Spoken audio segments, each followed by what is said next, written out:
우리는 예배가 영이신 하나님께 예배를 드리는데 거의 성도들의 예배를 구경을 와요. 예배는 구경이 아니고 참여입니다. 참여라고 하는 것은 여기 여러분 보셨지만 내가 찬양을 하든 안 하든 표정을 보세요. 우리는 예를 들면은 장로님이 대신해서 대표기도 하면은 여러분을 대신해서 대표기도 하는 거예요. 그럼 그 기도 가운데는 우리는 아멘, 아멘, 아멘 그렇습니다. 진실로 그렇습니다. 이게 우리가 영어로 동참하는 것이고, 또 여기 찬양대가 나와서 찬양하면요, 여러분 딱 앉아 어떤 분 눈을 지그시 감고, 그 눈을 지그시 감는 거는 저기 시조를 읊을 때 거기 가서 하는 거예요. 전라남북도 가서. 예배는 그게 없습니다. 여기 찬양에 지금 내 대신 나와서 이분들이 준비해서 찬양하니까는 같이 힘있게 여러분들이 그 찬양에 보조를 맞추든지, 빠른 곡이 아니면은 또 그 곡에 어떤 슬픈 내용이 있으면 같이 눈물도 흘려지고, 이게 동참하는 예배예요. 그리고 어떤 분들은 또 예배 시간에 스마트폰을 켜요. 스마트폰은 접으세요. 켜지 마세요. 끄세요. 예배 전에는 주보 스마트폰을 확인하겠지만 예배 시작되면 다 화면에 소개되니까 스마트폰은 그냥 휴일하게 내버려 두시고, 그리고 우리가 하나님 앞에 찬양할 때는 여기 보세요. 살아있는 찬양이잖아요. 우리는 거룩이라고 하는 걸 앉아서 관광하는 게 거룩인 줄 아는데, 사람이 잘못된 관습은 빨리 고쳐야 우리 삶에 유익한 거지, 잘못된 관습을 오래 가지시면 속된 말로 죽을 때까지 못 고치고 끝나는 사람이 있어요. 이거 아주 고질병이라고 하는 겁니다. 그리스도 안에도 이런 일이 있거든요. 그리고 또 하나님의 말씀 설교를 줄 때는 오늘 하나님이 내게 메시지 주신다고 생각하고 또 경청해야지. 이거는 엄청 하나님 앞에 교만한 거고 설교자 앞에 교만한 겁니다. 이건 안 돼요. 그리고 마지막 축도를 지면 야, 오늘 마지막 축복이 내가 쏟아진다는 마음을 가지고 그렇게 예배해. 따라합시다. 예배에 구경꾼이 되지 말고 참여자가 되자. 여러분에게 이렇게 묻고 싶습니다. 하나님이 나를 사랑한다고 하는 그 온도로 측정하면은 여러분 각자 몇 도라고 생각하십니까? 아마도 어떤 분이 어떤 어려움 가운데 있었어요. 근데 이 어려움을 하나님이 어떤 능력으로 해결해 주었다고 생각하면은, 야, 하나님 나를 사랑하셨어, 나를 구원하셨어, 축복하셨어 하고 그 온도가 뜨거울 겁니다. 그러나 평상시에 그냥 이렇게 아무 것 없이 지내면은 하나님이 나를 얼마나 사랑하는가, 하나님이 진정 계시는가라고 하며 의심하는 사람도 있다라고 하는 것입니다. 어떤 분은 그냥 신앙이니까 성경에 하나님이 사랑하신다고 하니까 하나님이 사랑하시는 거야. 그냥 막연한 철학적인 통념적인 이런 생각을 갖는 사람이 있어요. 또 말씀드렸듯이 어떤 분은 어떤 위기에서 건짐을 받았을 때, 야, 하나님 나를 사랑한다 이렇게 느끼는 그 느낌이 다를 것입니다. 도대체 하나님의 사랑을 얼마나 느껴야 진정한 사랑을 느낄 수가 있을까라고 하는 것입니다. 여기 연세가 다 있으신 분들은 집에 손주도 있고 손녀도 있고 또 크기도 하고 어리기도 할 겁니다. 저도 손녀가 있어요. 할아버지입니다. 그런데 주일날 걔가 교회 와요. 걔가 날 쳐다보고 해맑게 웃는 그 딱 눈이 마주치고 웃을 때는요, 진짜 가슴이 녹아내리는 것 같아요. 야, 그 간담이 녹는다는 말이 거기서 나오는 말 같아요. 바로 하나님이 우리를 사랑하는 사랑이 그런 타임이 아닐까 이렇게 생각을 해봤고요. 연인이 사랑을 합니다. 근데 그 연인의 사랑의 절정에 뜨거울 때가 있습니다. 이땐 다른 게 안 보입니다. 연인만 보여요. 누워도 연인, 업무를 봐도 연인, 뭐도 그냥 연인 생각으로 머리에 꽉 차고 다른 게 아무것도 없어요. 그래서 음식을 먹고 반찬을 먹는데도 계속해서 연인 생각하느라고 엄한 것만 먹으니까 앞에 있는 부모님, 왜 넌 계속 장만 찍어 먹냐? 그러니까, 그래요? 이 정도로 정신이 팔린 거지요. 그 연인으로 인해서 가슴이 뜨겁고 타는 듯한 그 감정을 느낄 때, 글쎄 하나님의 사랑이 그렇게 우리에게 뜨겁게 임하지 않을까라고 생각합니다마는, 그러나 하나님의 사랑은요, 상상하는 이 정도가 아닙니다.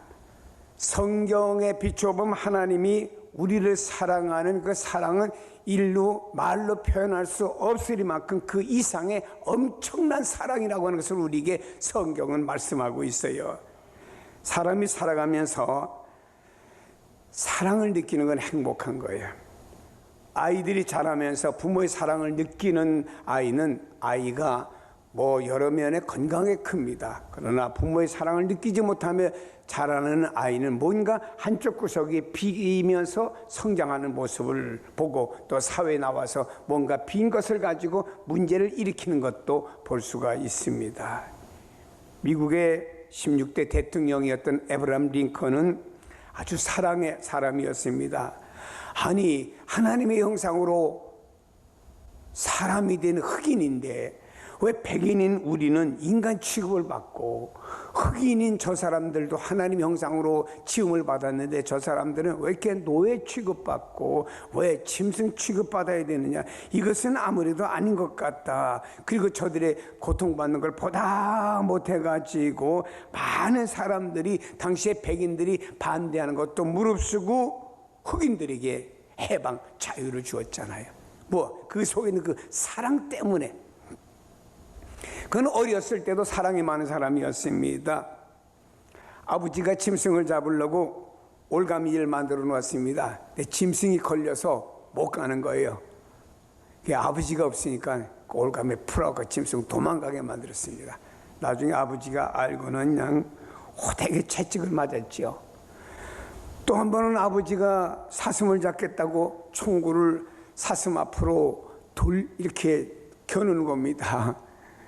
그때 이 에브라함 링컨이 아버지 총을 탁 치면서 아버지 하는 바람에 총이 엄한 대로 팡 쏴버리고 사슴은 도망가 버리고 말았어요. 이렇게 링컨은 아버지께 이 일로 매를 맞으면서도 그 어려서부터 그 어떤 짐승을 사랑하고 목숨을 구하는 것, 이것까지 흐뭇했다라고 역사는 전해지고 있습니다. 사랑하는 성도 여러분, 하나님의 사랑은 이런 것과 비교할 수 없을 정도로 더 크고 위대한 것입니다. 우리를 얼마나 사랑하셨는지 죄로 죽을 수밖에 없는 비참한 우리 죄인들을 위해서 하나님의 외아들을 십자가의 고통 속에 내어놓았습니다. 그것은 참으로 견딜 수 없는 아픔이었지만 우리를 살리려 하신 그분이 오히려 기뻐하셨어요.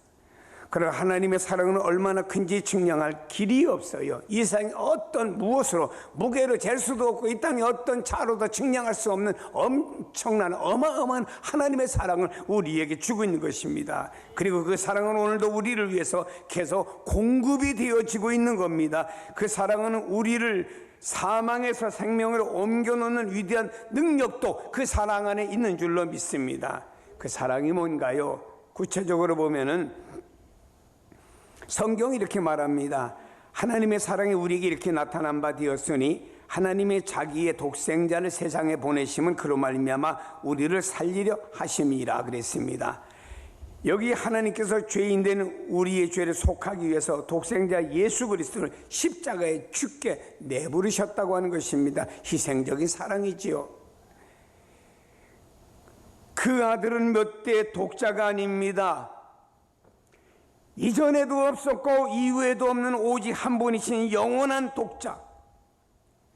그분은 표현이 독자지만 하나님이 자신이 육신을 입고 이 땅에 오신 그분이셨습니다. 어느 부모가 독자인 자녀를 군대에 보내려고 했습니까? 그 옛날에 아주 옛날엔 군대를 보는데 그 집의 독자는요 군대도 안 받아줬습니다. 그리고요 또 독자를 군대로 안 보내려고 숨기기도 하고 다른 사람을 대신 군대를 돈 주고 사서 보내기도 하는 이런 일들이 과거 역사에 보면 있었지 않습니까?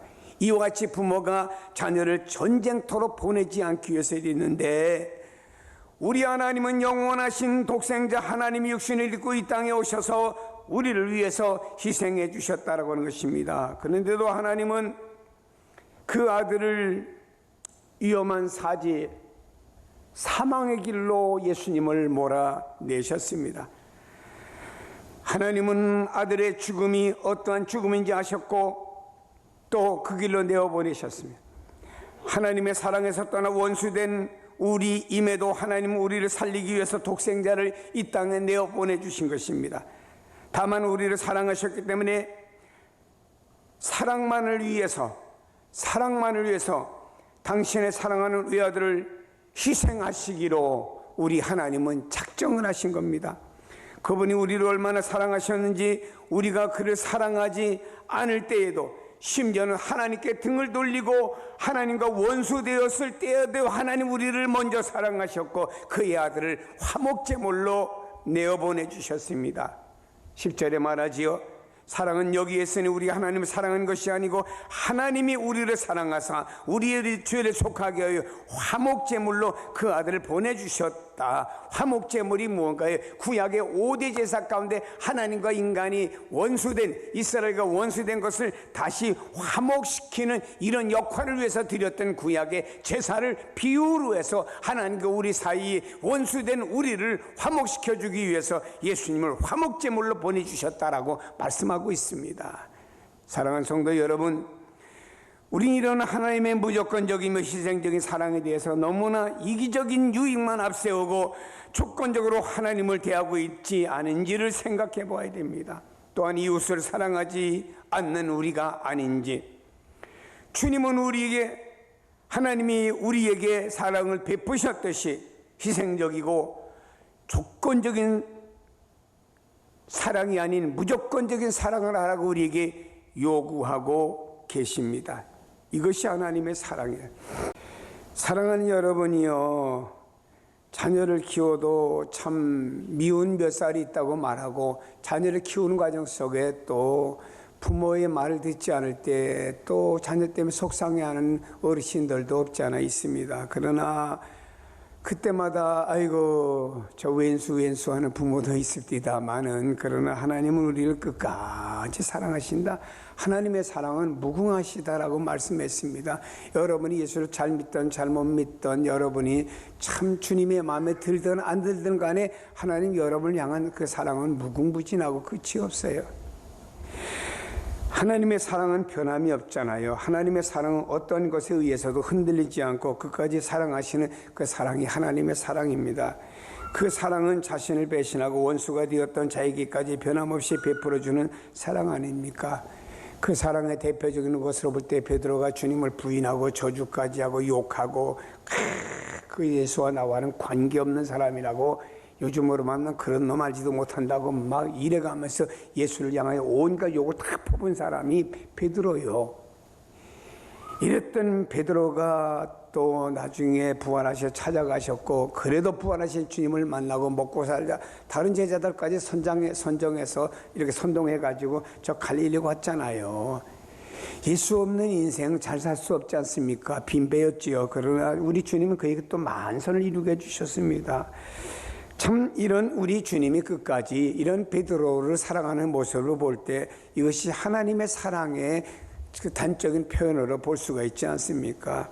여러분, 그가 돌이킬 때까지 끝없이 베풀어 주시는 실로 무궁무진한 사랑이 바로 하나님의 사랑이십니다. 탕자가 집을 나가서 돌아올 때까지 기다려주던 아버지의 그 사랑이 하나님의 사랑을 표현한 내용이라고 보아야 되는 것입니다. 이 하나님의 사랑은요, 우리에게 진정한 소망을 주는 사랑입니다. 9절에 말씀하죠. 자기 독생자를 세상에 보내시면 그로 말미암아 우리를 살리려 하심이라. 살려주기 위해서다. 소망이지요. 하나님께서 우리에게 나타내신 사랑은 우리를 살리고 축복하시고자 하는 목적을 가지고 있습니다. 우리는 세상에 많은 소망을 가지고 살잖아요. 자녀를 위한 소망이 있고, 또 사업이 이렇게 잘 되었으면 좋겠다는 소망도 있고, 가정을 위한 소망도 있고, 또 여러분 가정의 경제에 대한 소망이 이렇게 컸으면 좋겠다는 것도 있고, 몸이 약할 때 건강에 대한 소망을 가진 사람도 있습니다. 여러분, 주님께 나왔던 수많은 사람들이 있습니다. 다 소망을 가지고 있습니다. 주님, 나는 시각장애인입니다. 눈을 뜨기 원합니다. 나는 나면서부터 안전병입니다. 나는 이렇게 또 중풍병 걸렸습니다. 주님 고쳐주시기 바랍니다. 이렇게 주님 앞에 나온 모든 사람들이 다 소망을 가지고 나왔습니다.